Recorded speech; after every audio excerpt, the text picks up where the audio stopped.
Imaginez-vous, rentrer chez vous un soir d'hiver et découvrir que votre appartement n'existe plus sur le plan de l'immeuble, que les voisins nient votre existence, que même votre nom a disparu de la boîte aux lettres. C'est exactement ce qui est arrivé à Mathieu Delacroix en février 2019 dans une cité HLM de Bobigny. Une histoire qui va vous glacer le sang et remettre en question la réalité elle-même. Mathieu Delacroix, 34 ans, informaticien. Un homme ordinaire, méticuleux, rationnel.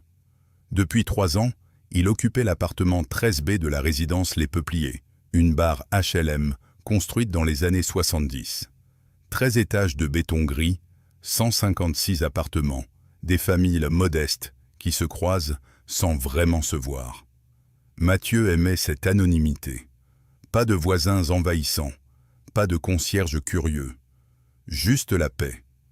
Il rentrait chaque soir vers 19h30, prenait l'ascenseur jusqu'au 13e, tournait à droite et glissait sa clé dans la serrure de l'appartement B. Sa routine, sa normalité. Jusqu'à ce mardi 12 février, où tout a basculé dans l'inexplicable. Ce soir-là, Mathieu remarque d'abord de petits détails. Étranges.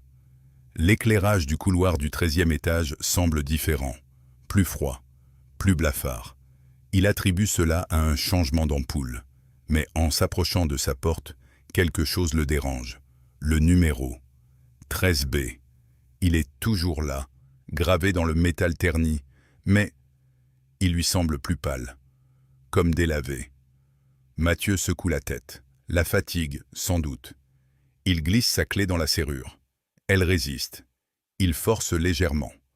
La porte s'ouvre enfin, mais avec un grincement qu'il n'avait jamais entendu. À l'intérieur, son appartement lui paraît étrangement silencieux. Pas le silence habituel. Un silence dense, oppressant, comme si l'air lui-même retenait son souffle. Les jours suivants, les anomalies se multiplient. Mathieu commence à recevoir des regards bizarres de ses voisins. Madame Chen, du 13A, qu'il salue poliment depuis 3 ans, le fixe avec des yeux ronds, comme si elle le voyait pour la première fois. Le facteur semble hésiter devant sa boîte aux lettres. Au supermarché du quartier, la caissière, qu'il connaît bien, lui demande s'il est nouveau dans le coin. Mathieu tente de rationaliser. Peut-être a-t-il changé d'apparence sans s'en rendre compte. Il vérifie son reflet dans le miroir. Non. Toujours le même visage fatigué, les mêmes cheveux bruns clairsemés, la même barbe de 3 jours. Alors pourquoi cette impression d'être devenu invisible? Le vendredi soir, Mathieu découvre l'impossible. En rentrant de son travail, il trouve un autre nom sur sa boîte aux lettres. Famille Morel.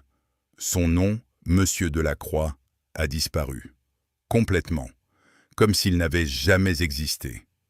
Le cœur battant, il monte au 13e étage. Sa clé ne fonctionne plus. La serrure a été changée. Panique. Il sonne. Une femme d'une 50aine d'années ouvre, avec 2 enfants qui se cachent derrière elle. Elle ne le connaît pas. Elle habite ici depuis... toujours, dit-elle. L'appartement 13B, c'est chez elle. Elle n'a jamais entendu parler d'un Mathieu Delacroix. Mathieu balbutie, explique, supplie presque. La femme le regarde comme un fou et referme la porte. Il reste planté dans le couloir, les jambes tremblantes, face à une réalité qui s'effrite. Mathieu redescend en titubant vers l'accueil de la résidence. Le gardien, Monsieur Petit, qu'il salue depuis 3 ans, lève les yeux de son journal. « Je peux vous aider ?» demande-t-il poliment, comme à un étranger. Mathieu lui explique la situation. Monsieur Petit consulte ses registres, fronce les sourcils. « Delacroix. Non, je ne vois pas. Et l'appartement 13B est occupé par la famille Morel depuis 2012. » Il montre les documents. Noir sur blanc. Contrat de location, facture, Tout est au nom des Morel. Mathieu insiste, sort ses papiers, ses quittances de loyer.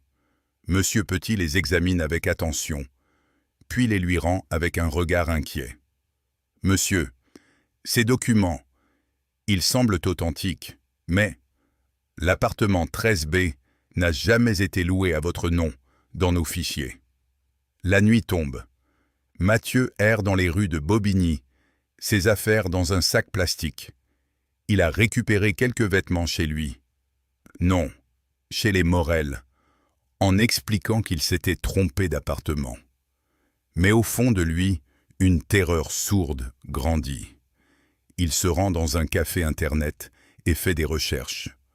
Son nom sur les réseaux sociaux existe toujours. Ses amis, sa famille, ils se souviennent de lui. Mais quand il leur téléphone pour expliquer sa situation, leurs voix deviennent étranges, distantes, comme s'ils avaient du mal à le situer, à se rappeler précisément qui il est. Sa sœur elle-même semble confuse. « Mathieu ? Oui, bien sûr, mais tu n'habites pas rue des... » « Non, attends, où habites-tu déjà ?» Une amnésie collective, sélective, qui ne touche que son adresse, son appartement, sa place dans ce monde. Dans sa chambre d'hôtel miteux, Mathieu découvre le plus terrifiant. En vidant son sac, il réalise que ses affaires changent. Ses vêtements semblent plus usés, plus anciens. Ses photos de l'appartement sur son téléphone deviennent floues, pixelisées, comme si la réalité elle-même l'effaçait progressivement. Il regarde ses mains dans la lumière blafarde de la chambre. Elles lui paraissent transparentes, presque translucides. Il se précipite vers le miroir de la salle de bain. Son reflet est là, mais atténué, comme une double exposition photographique. Il comprend alors l'horrible vérité. Il ne disparaît pas de l'appartement. Il disparaît, tout court. L'appartement 13B était peut-être le dernier ancrage qui le maintenait dans cette réalité. Et maintenant qu'il l'a perdu, le lendemain matin, la femme de ménage de l'hôtel trouve la chambre vide. Pas de traces de départ, pas de facture impayée, comme si personne n'y avait jamais dormi. Dans les registres de la résidence Les Peupliers, il n'y a aucune trace d'un Mathieu Delacroix. Ses collègues se souviennent vaguement d'un informaticien, mais son nom leur échappe. Sa famille garde le flou souvenir d'un frère, d'un fils. Mais les détails s'estompent jour après jour. Seule certitude, l'appartement 13B existe bel et bien. Mais dans certaines réalités, il n'y a tout simplement personne pour l'habiter. Et parfois, très rarement, quelqu'un s'y glisse par erreur, avant d'être doucement effacé.